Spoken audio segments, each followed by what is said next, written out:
మాట అన్నారు. నీకే సహకారం కావాలన్నా నేను అందిస్తా, మీ ప్రధానమంత్రి గారి దగ్గరికి వెళ్ళి తెచ్చే బాధ్యత నీది అన్నాడు. నేను ఇదే వేదిక మీద గౌరవ ప్రధానమంత్రి, దేశ ప్రధానమంత్రి గారిని ఇక్కడికి పిలిచిన, అదేవిధంగా రాష్ట్ర ముఖ్యమంత్రి గారిని కూడా పిలిచిన.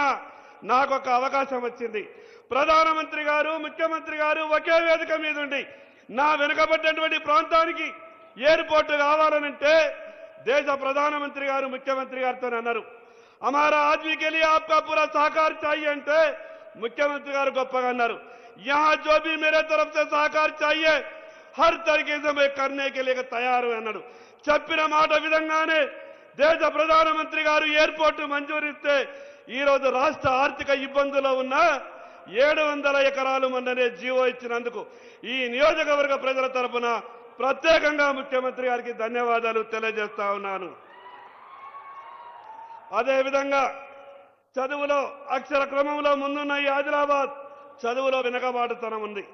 ఇంటిగ్రేటెడ్ స్కూల్ కావాలన్నా రాష్ట్రంలో మిగతా నియోజకవర్గాలలో ఇచ్చిందంటే 200 కోట్ల రూపాయలతో ఇంటిగ్రేటెడ్ స్కూల్ ఇచ్చినందుకు నా తరపున, నా ప్రజల తరపున ప్రత్యేకంగా ధన్యవాదాలు తెలియజేస్తా ఉన్నా. అన్నా, ఇది ప్రధానమైన సమస్య. రైతులు పడుతున్నటువంటి బాధ. రైతులు చేండలకు పోవాలంటే వాళ్ళు వర్షాకాలం పడేటటువంటి ఇబ్బంది అంతా ఇంత కాదు. నేను అసెంబ్లీలో చర్చ సందర్భంగా మీకు ఒక విజ్ఞప్తి చేసిన, పొలం బాట ద్వారా రైతులకు మంచి జరగాలని ప్రతి చేనుకు రోడ్డు వేయాలనంటే మీరు ఎంత గొప్పగా అసెంబ్లీలో మాటిచ్చారంటే బీజేపీ ప్రతిపక్ష ఎమ్మెల్యే చెప్తున్నాడని కూడా మీరు ఆలోచించలేదు. ఇదొక మంచి సలహా సూచన. పాయల్ శంకర్ గారు చెప్పినటువంటి మాటని పొలం బాట అనే పేరు మీద రాష్ట్రం మొత్తం మీద అమలు చేస్తామన్నారు. దాన్ని ఆదిలాబాద్ నుంచే ప్రారంభిస్తామన్నారు. కాబట్టి దానికి 40 కోట్ల రూపాయలు మంజూరు ఇవ్వవలసిందిగా ఆదిలాబాద్ రైతులందరి తరపున మీకు విజ్ఞప్తి చేస్తా ఉన్నాను. మరి అదేవిధంగా ఇక్కడ ఉపాధి అవకాశాలు లేవు, ఉద్యోగ అవకాశాలు లేవు. 30 సంవత్సరాలుగా మూతబడినటువంటి సిమెంట్ ఫ్యాక్టరీని నేను గౌరవ ఎంపీ గారు మొన్ననే ఢిల్లీ పెద్దలతో మాట్లాడినాం. రాష్ట్ర ప్రభుత్వం పూర్తిగా సహకారం చేయడానికి సిద్ధంగా ఉంది. ఆ యొక్క ఫ్యాక్టరీని రాష్ట్ర ప్రభుత్వానికి అప్పగిస్తే పీపీపీ మోడ్లో మేము అక్కడ ప్రారంభిస్తామనంటే ఢిల్లీలోని కూడా పెద్దలు కూడా పాజిటివ్గా మాట్లాడారు. కాబట్టి ఆ యొక్క సీసీఐని పునఃప్రారంభించే విధంగా మీ సహకారం కావాలని ఈ సందర్భంగా మీకు విజ్ఞప్తి చేస్తా ఉన్నాను. ఇక మొన్న 10 ఏళ్ళు ఈ రాష్ట్రాన్ని పాలించినటువంటి కొందరు ఏం చేస్తున్నాడు ఈ రాష్ట్ర ముఖ్యమంత్రి?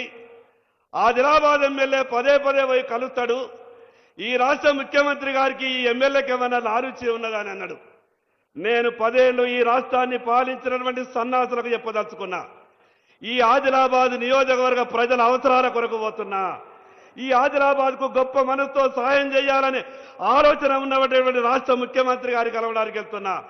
ఈ రాష్ట్రాన్ని 10 ఏళ్ళు పాలించిన టీఆర్ఎస్ పార్టీ ఢిల్లీ నుండి ఇక్కడ ఎయిర్పోర్ట్ మంజూరు చేస్తామని ఆనాటి రక్షణ శాఖ మంత్రి నిర్మలా సీతారామన్ గారు 4 ఉత్తరాలు రాసినా ఈ కేసీఆర్ స్పందించలేదు. ఈ రోజు గొప్ప మనసుతో ఆదిలాబాద్కు ఎయిర్పోర్ట్ ఒక మాట చెప్పగానే ముందుకొచ్చినటువంటి ముఖ్యమంత్రి గారికి గౌరవప్రదంగా అనేక సందర్భాల్లో కలిసే ప్రయత్నం చేస్తా ఉన్నాను. శాతగానటువంటి ఆ సన్నాసులు మాట్లాడేటటువంటి మాటలకు ఈ రోజు గౌరవ ముఖ్యమంత్రి గారు దేశ ప్రధానమంత్రి గారి దగ్గరికి ఏ రకంగానైతే తెలంగాణ రాష్ట్ర అవసరాల కొరకు వెళ్తున్నాడో నేను కూడా నా నియోజకవర్గ ప్రజల అవసరాల కొరకు వెళ్తున్నా. అన్నా, మీకు ఒక్క మాట చెప్పదలుచుకున్నా. సరిగ్గా 13 ఏళ్ల క్రితం ఆదిలాబాద్లో పాయల్ శంకర్ని ఎమ్మెల్యేగా గెలిపించండి మీరు ఆ రోజు నా కొరకు మాట్లాడినటువంటి మాటని ఈ రోజు నేను గెలిచినన్నా నా ఆదిలాబాద్ నియోజకవర్గ ప్రజలను అభివృద్ధి చేసి గెలిపించాల్సిందిగా మీకు సవినయంగా మనవి చేస్తా ఉన్నాను. మరి అదేవిధంగా కోట చెనాక అనే ప్రాజెక్టు దాదాపు 95% పూర్తయిపోయింది. కేవలం కొంత భూసేకరణ చేస్తే దాదాపు 60,000